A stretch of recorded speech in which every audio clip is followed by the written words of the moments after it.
రోడ్లు కనబడుతున్నాయి కొన్ని. ప్లస్ ఇప్పుడు ఆ ఇన్నర్ రింగ్ రోడ్ వేశారు కదా, జగన్ టైంలో ఓకే అయినాయి, ఇప్పుడు వీడు పూర్తయింది ఈ టైంలో. ఇప్పుడు ఆ కాజా నుంచి అటు వెళ్ళే రోడ్డు ఉంది కదా, అటు నుంచి వెళ్తున్నప్పుడు రాజధానిలోకి వెళ్ళే రోడ్లు ఒక ఎత్తు అయితే, మీరు అటు నుంచి వెళ్తూ ఉన్నప్పుడు ఆ రాజధాని ప్రాంతంలో అవి కనబడుతున్నాయి కదా బిల్డింగ్లు పెద్ద పెద్ద. ఈ ప్రాంతంలో అట్లాంటి ఆకాశార్మ్యాలు ఊహిస్తారా? ఆ ప్రాంతంలో, ఆ పల్లె ప్రాంతాల్లో ప్రాక్టికల్ గా ఇదివరకు నాకు తెలిసి విజయవాడలో ఇందాద్గర్ ఉంది, అదే దాదాపు 12-15 అంతస్తులో ఉంటది అది. ఈ ఏరియా మొత్తం మీద గుంటూరు, విజయవాడ, ఈ అసలు కోస్తా మొత్తం మీద అతి పెద్దదైనటువంటి బిల్డింగ్ అదే.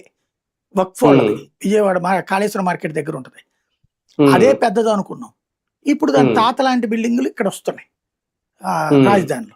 ఇప్పుడు మీరు చెప్పినట్టు 39 అంతస్తుల 40 అంతస్తుల ఇప్పటికే కొన్ని క్వార్టర్స్ ఇట్లాంటివి పూర్తి చేశారు కదా, ఆ బిల్డింగ్లు మీరు వెళ్తున్నప్పుడు కనబడుతుంది కదా, చూసినప్పుడు డెవలప్మెంట్ గానే కనబడుతుంది కదా జనాలకి. ఇంకా కడుతున్నప్పుడు వద్దని ఎవరు అంటారు? బేసిక్ డబ్బులు సావనివా ఎవరు తింటలేదులే అంటారు ఎవరికాళ్ళు. అది అంటే ఇక ఈ స్థాయి నిర్మాణాలు పూర్తి చేస్తే మీరన్నట్టు నిజంగా 1,00,000 కోట్ల రూపాయలు ఖర్చు చేస్తే ప్రభుత్వం మారినా రేపొద్దున్న దాన్ని కంటిన్యూ చేయాల్సిందే. ఎప్పుడు మార్చలేడు దాంట్లో. బేసిక్ గా రోడ్డు మీద పెట్టుకోవాలన్న జనం నోట్లో వస్తారు.